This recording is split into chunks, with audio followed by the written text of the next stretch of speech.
कहानी की शुरुआत में हम मॉरिस नाम के एक शातिर चोर को देखते हैं, जिसे बैंक से चोरी के केस में पुलिस ने पकड़कर उम्र भर की कैद के लिए दुनिया की सबसे सिक्योर जेल अल्काट्रास में कैद करने के लिए ले जा रहे होते हैं। अल्काट्रास एक ऐसी जेल है जिसे समंदर के बीच एक छोटे से आइलैंड पर बनाया गया है। यानी अगर कोई कैदी जेल तोड़कर बाहर भी आता है तब भी वह भाग नहीं सकता, क्योंकि आगे उसका रास्ता पानी रोक लेता है। इसीलिए इस जेल को दुनिया का सबसे सिक्योर जेल का दर्जा हासिल था।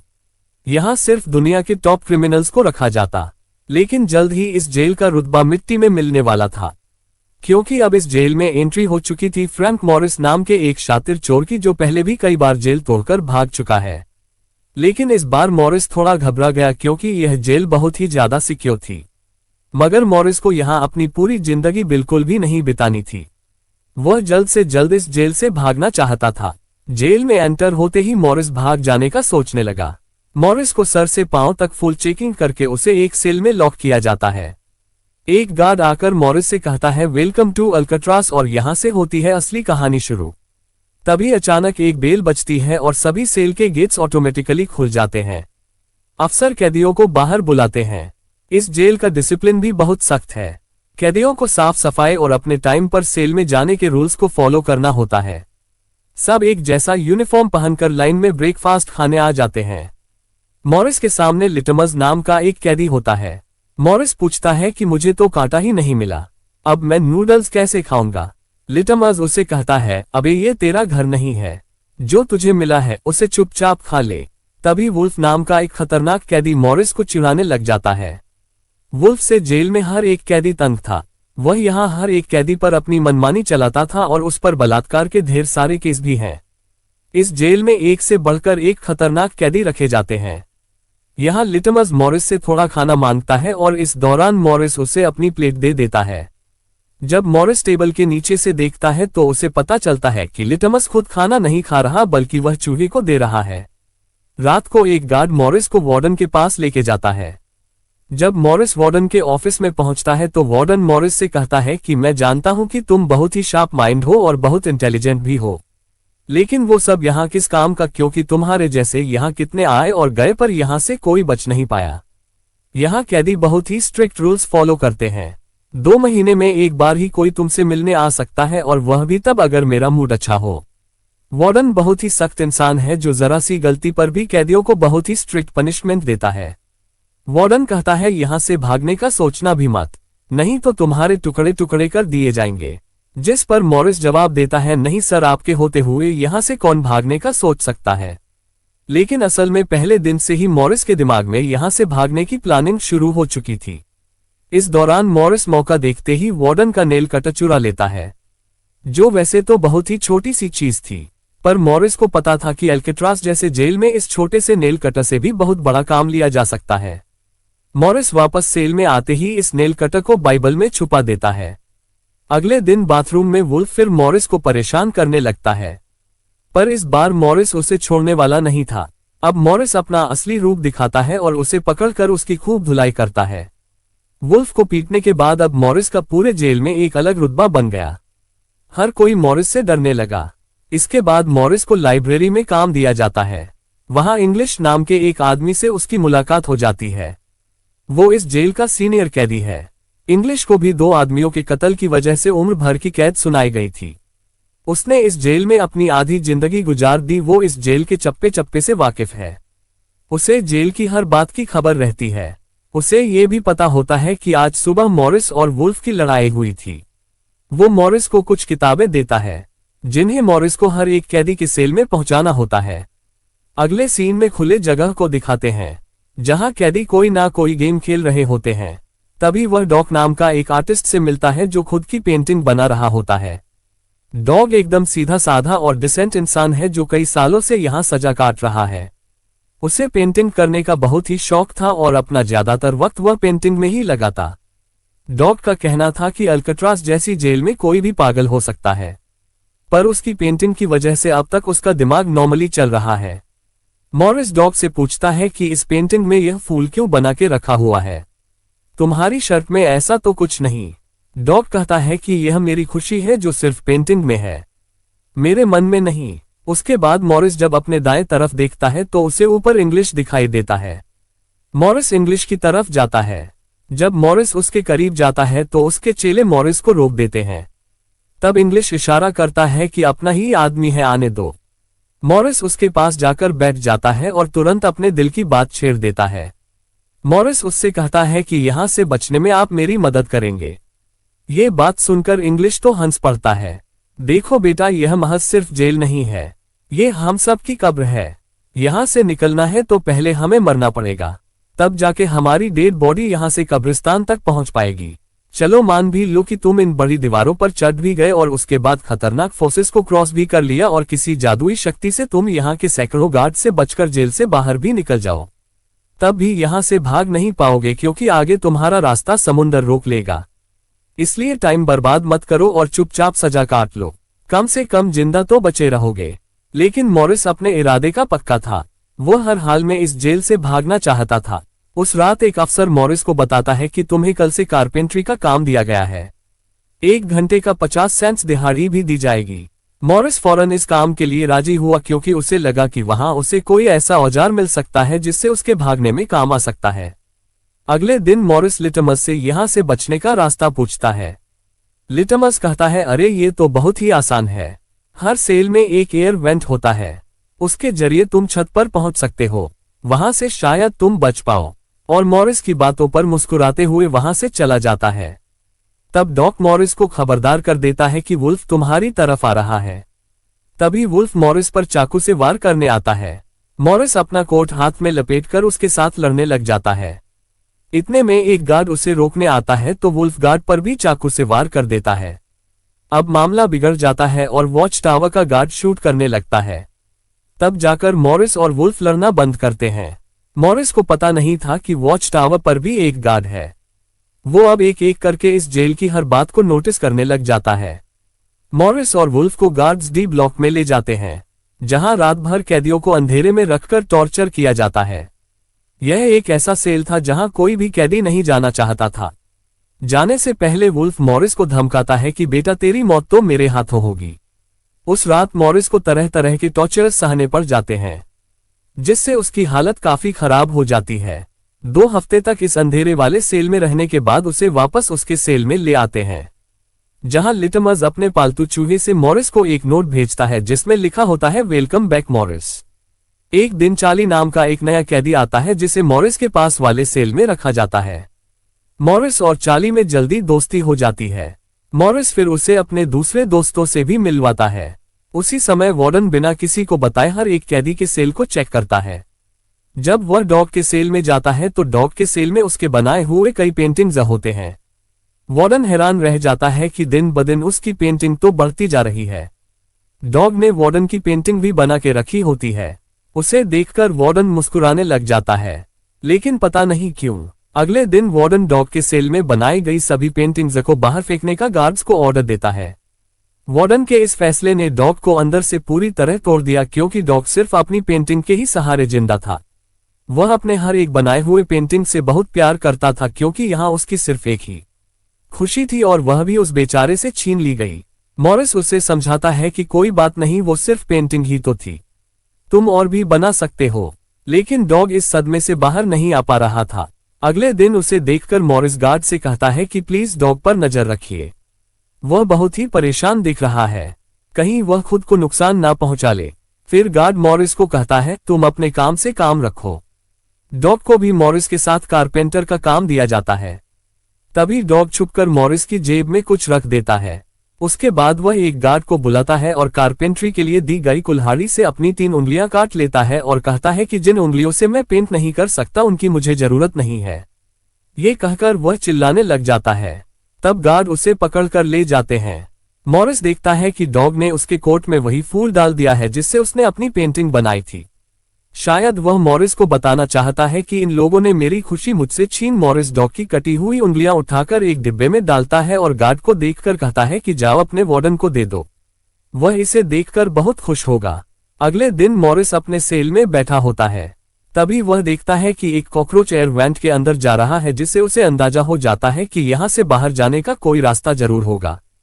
इतने में इंग्लिश आकर बताता है कि डॉग ने खुद की उंगलियां इसलिए काटी क्योंकि उसे पेंटिंग करने की परमिशन रद्द कर दी गई थी, इसीलिए उसने तंग होकर अपनी उंगलियां काट ली।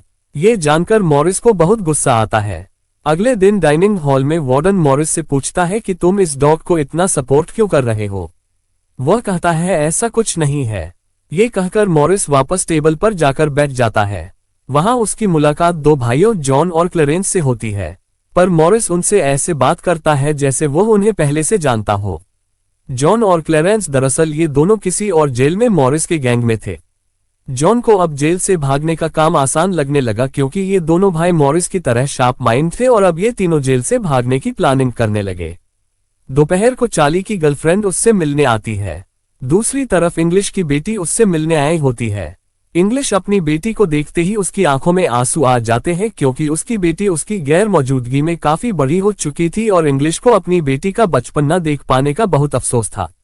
दूसरी तरफ चार्ली को उसकी वाइफ बताती है कि तुम्हारी माँ बहुत बीमार है और डॉक्टर कहते हैं कि वह 1 महीनों से ज्यादा नहीं बच पाएंगी। ये बात सुनकर अब चार्ली भी अल्कट्राज से भागने का सोचने लगता है और इतने में गार्ड आकर कहता है कि बात करने का समय खत्म हो चुका है। अब चार्ली बहुत परेशान होता है। वह उस रात मॉरिस से कहता है कि अगर तुम यहां से भागने का प्लान बनाओ तो मुझे भी शामिल कर लेना। अगले दिन मॉरिस, चार्ली, जॉन और क्लेरेंस की मीटिंग होती है। तब मॉरिस उन्हें बताता है कि हर सेल का एयर वेंट ऊपर छत पर खुलता है और दूसरी बात यह कि यह जगह खारे पानी से भरे समुद्र के बीच है जिसकी वजह से दीवारें कमजोर हो गई हैं। मेरे पास एक नेल कटर है और मैंने खुदाई पहले से शुरू भी कर दी है। अगर मैं थोड़ा थोड़ा करके खोद दूं और एक छोटा सा टनल बनाकर छत पर पहुंच जाऊं तो इस जगह की जांच करने के बाद पता चल जाएगा कि यहां से कैसे भागा जा सकता है। जॉन पूछता है कि रात को अगर गार्ड्स को पता चल गया कि तुम अपने सेल में नहीं हो तो उन्हें शक नहीं होगा क्या। तभी क्लेरेंस बताता है कि इस मसले का हल मेरे पास है। वह कहता है कि यहाँ मेरे पहचान का एक बाबर है जो कैदियों के बाल काटता है। वह हमें बाल सप्लाई कर सकता है और उसे यूज करके हम एक डमी हेड बनाकर उसे बेड पर लिटा देंगे, जिसके बाद अगर हम दीवार की सुरंग से निकलकर ऊपर छत पर भी होंगे तब गार्ड्स को शक नहीं होगा क्योंकि हमारे सेल के बेड पर नकली सिर रखे होंगे। पर बात अभी भी वहीं अटकी हुई थी कि जेल से तो निकल जाएंगे लेकिन समुद्र का पानी कैसे पार करेंगे। मॉरिस जॉन से कहता है देखो इसमें मुझे तुम्हारी मदद की जरूरत पड़ेगी। तुम तो क्लोजिंग डिपार्टमेंट में काम करते हो, वहां तुम्हें उन पुलिस अफसरों के लिए बनाए गए रेनकोट्स मिल जाएंगे, तो तुम कुछ रेनकोट्स चुराकर मुझे दे देना। हम उससे एक ट्यूब बोट और लाइफ जैकेट बनाकर समुद्र को पार कर सकते हैं। यहाँ चार्ली कहता है भाई मुझे भी कोई काम दो, मैं भी तुम लोगों की मदद करना चाहता हूँ। मॉरिस चार्ली से कहता है कि जब मैं वेंटिलेशन की जाली खोदूं तो तुम पहरा देना ताकि कोई गार्ड हमें देख ना ले और जब तुम खोदोगे तब मैं पहरा दूंगा। मॉरिस का प्लान सभी को पसंद आता है और उसी रात में काम शुरू कर देते हैं। लेकिन दीवार खोदने के लिए नेल कटर बहुत छोटा था जिसे चलाने में मॉरिस को बहुत जोर लगाना पड़ता और मॉरिस को दीवार खोदने में काफी मुश्किल हो रही थी।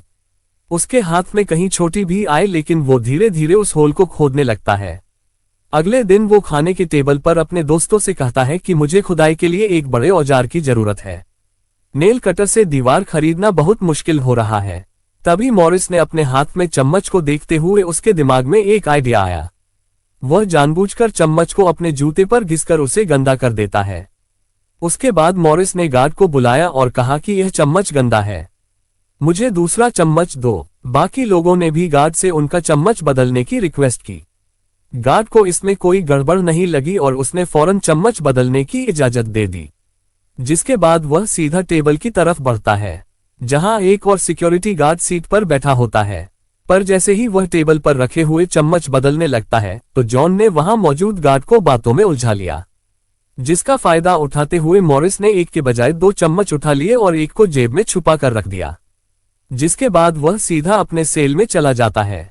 रात को इंग्लिश उसे बुक देने आता है तो मॉरिस पूछता है कि क्या यहाँ पर वेल्डिंग करने वाला कोई इक्विपमेंट मिलेगा।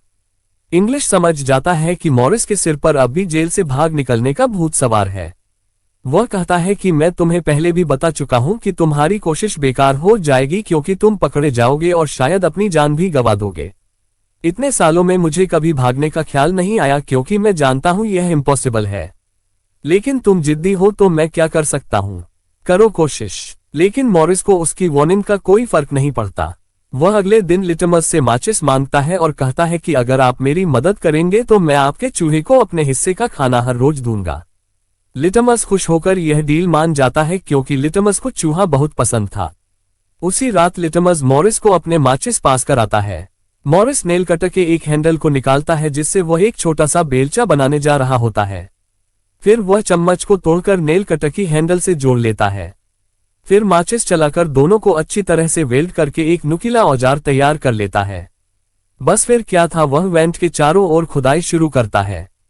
चार्ली पहरा देता है। अगर कोई गार्ड उस तरफ आया तो वह तुरंत सीटी मारकर मॉरिस को सिग्नल देगा। पर पहरा देते देते चार्ली की आंख लग जाती है और तभी वहां पर एक गार्ड आता है। पर खुशकिस्मती से ऐन वक्त पर इंग्लिश ने बीच में आकर उस गार्ड का ध्यान भटकाया और दूसरी तरफ इंग्लिश की बातचीत सुनते हुए चार्ली की भी आंख खुल गई, लेकिन टेंशन में वह सीटी भी नहीं मार पाता, जिसके बाद वह कोई चीज गिरा देता है। तो मॉरिस उसका इशारा समझकर वेंट को कवर करके बेड पर लेट जाता है। गार्ड पूछता है कि यहाँ कुछ जलने की स्मेल आ रही है। मॉरिस कहता है, सर आपके रहते मजाल है कि कोई स्मोक करेगा, मुझे तो कोई ब नहीं आ रही है। उस गार्ड को भी ठंडक पहुंचती कि चलो कोई तो मेरी कदर करता है। उसके जाते ही मॉरिस वेंट के चारों ओर कंक्रीट निकाल देता है, लेकिन वो देखता है कि वेंटिलेशन जाली के साथ पेच भी घुसे गए हैं, जिसे काटने के लिए कोई शार्प औजार लगेगा। इस दौरान मॉरिस को जब भी बाहर जाने का मौका मिलता तब वह ग्रिल से निकली हुई सीमेंट को चुपचाप बाहर गिरा देता। अगले दिन कारपेंटर का काम करते हुए वह एक मेटल उठा लेता है जो चाकू की तरह शार्प है, लेकिन चार्ली उसे कहता है कि मेटल डिटेक्टर से बचकर तुम्हें इसे बाहर कैसे ले जाओगे। मॉरिस बहुत ही कॉन्फिडेंस से कहता है कि वह सब मैं देख लूंगा। जब मॉरिस बाहर जाता है तो दरवाजे पर मेटल डिटेक्टर बजने लगता है। दरअसल मॉरिस मेटल को हाथ में उठा लाया था। गार्ड पूछता है कि यह क्यों लेके जा रहे हो।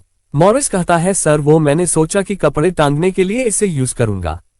गार्ड कहता है, ज्यादा होशियार मत बनो और वो मुझे दे दो। ये कहकर गार्ड वो मेटल उससे ले लेता है और मॉरिस को पूरी तरह चेक करके जाने देता है। लेकिन अपना हीरो तो हीरो है। दरअसल उसने 2 मेटल चुराए थे, एक हाथ में लाया था और दूसरा शूज में छुपा के रखा हुआ था। उस शार्प मेटल से वह ग्रिल को काट लेता है। अब बारी आती है गार्ड्स को चकमा देने के लिए नकली सिर बनाने का, जिसके लिए ये चारों अपनी जिम्मेदारी का काम करते हैं। चार्ली गार्ड से थोड़ा पेंट मंगवाता है। वो गार्ड से कहता है कि मुझे आर्ट बनाने का शौक है। गार्ड भी इनकार नहीं करता और पेंट उसको लाकर दे देता है। मॉरिस उस होल से निकाले गए कंक्रीट को पीसकर एक पाउडर बनाता है। जॉन नाई की दुकान से बाल इकट्ठा करके लाता है और क्लेरेंस लाइब्रेरी से पुरानी किताबें इकट्ठा कर लेता है। सारा सामान इकट्ठा होने के बाद मॉरिस पानी और पुराने मैगजीन का इस्तेमाल करके एक डमी सिर बनाने लगता है, जिसके ऊपर पेंट और नकली बाल लगाकर बिल्कुल रियल दिखने वाला एक नकली सिर तैयार कर लेता है। साथ ही साथ मॉरिस ने अपने प्लान को और मजबूत करने के लिए नकली कार्डबोर्ड बनाए, जिससे कोई शक नहीं कर पाएगा कि सामने की दीवार में किसी ने सुरंग बनाई है। एक रात मॉरिस ने अकेले ही ऊपर जाने का फैसला किया, जिसके लिए उसने अपनी बनाई गई नकली खोपड़ी को बेड पर रखा और उसे गर्दन तक कंबल से ढक लिया। जिसके बाद वह नकली कार्डबोर्ड लेकर सुरंग से बाहर निकल आता है। वहां मॉरिस पाइप्स को पकड़कर धीरे धीरे ऊपर छत पर चढ़ जाता है। दूसरी तरफ चार्ली बाहर पहरा दे रहा होता है। छत पर पहुंचने के बाद मॉरिस देखता है कि वहां ऊपर एक लोहे का ग्रिल है जिस तक वह कूदकर भी नहीं पहुंच पाता। इसी बीच एक गार्ड आता है और चार्ली से पूछता है कि इतनी देर रात तक तुम पेंट क्यों कर रहे हो और तुम्हारा दोस्त मॉरिस आज इतनी जल्दी क्यों सो गया। चार्ली कहता है कि जी सर, आज मॉरिस कारपेंट्री का काम करते हुए थक गया था, इसलिए वह जल्दी सो गया।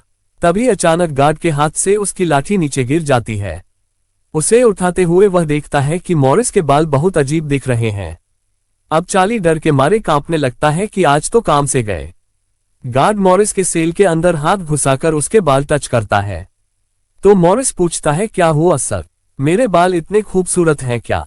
लकीली एन वक्त पर मॉरिस नीचे आकर वहां लेट गया था। अगले दिन मॉरिस अपने साथियों को बताता है कि छत पर एक रास्ता है, लेकिन उसे एक ग्रिल से बांध के रखा हुआ है और वह ग्रिल बहुत ऊंचाई पर है। मुझे एक और साथी की मदद चाहिए। तब जॉन कहता है कि मैंने अपना वेंट पूरी तरह खोद दिया है, आज रात मैं भी वहां पहुंच जाऊंगा। दोनों मिलकर ग्रिल को खोलेंगे। उसी रात मॉरिस और जॉन अपने वेंट्स के जरिए छत पर पहुंच जाते हैं। जॉन मॉरिस को उठाता है और मॉरिस ग्रिल को पकड़ लेता है। जॉन देखता है कि यह लोहे का ग्रिल बहुत ही मजबूत है और उसे पूरी तरह से वेल्ड किया गया है। उसे निकालने का एक ही रास्ता है और वह है इसे ड्रिल मशीन से काटना। अगले दिन म्यूजिक क्लास में सभी अपनी अपनी मर्जी का इंस्ट्रूमेंट बजा रहे होते हैं। तभी मॉरिस की नज़र वहां रखे एक छोटे से पंखे पर पड़ती है, जिसे देखकर मॉरिस को लगता है कि वह इस पर काम करके एक ड्रिल मशीन बना सकता है, जिसके लिए वह चार्ली से कहता है कि तुम किसी तरह करके इस पंखे को यहां से छुपा लो। चार्ली बड़ी आसानी से इस छोटे से पंखे को अपने इंस्ट्रूमेंट बॉक्स में छुपा कर रख देता है। जब चार्ली बाहर आता है तो गार्ड्स उसके इंस्ट्रूमेंट बॉक्स को चेक भी करते हैं, लेकिन उन्हें पंखा नहीं नजर आता और चार्ली को जाने दिया जाता है। वह पंखा जैसे ही मॉरिस के हाथ लगता है तो मॉरिस उस पर काम करना शुरू कर देता है और कई घंटों बाद मॉरिस उस पंखे से एक ड्रिल मशीन तैयार कर लेता है। उस रात मॉरिस और चार्ली छत पर चढ़कर उस लोहे की रोड को ड्रिल मशीन से काटने लग जाते हैं। ड्रिल मशीन की आवाज काफी तेज थी, जो कि ड्रिल की आवाज को सुनकर गार्ड्स ऊपर आने लगते हैं, लेकिन तब तक मॉरिस ड्रिल का एक रोड काट देता है और ड्रिलिंग की आवाज बंद हो जाती है। ड्रिल की आवाज बंद होने के बाद गार्ड उसे नजरअंदाज करके वापस चला जाता है। अब इन चारों ने भागने के लिए अपने सभी रास्ते खोल दिए थे, जिसके बाद वह मंगलवार की रात को दुनिया की सबसे सिक्योर जेल अल्काट्राज से भागने वाले थे, जिससे आज तक कोई भी नहीं भाग पाया था। अगले दिन फिर उनकी मीटिंग होती है और वह भी मूवी हॉल में, जहां सब मूवी देख रहे होते हैं।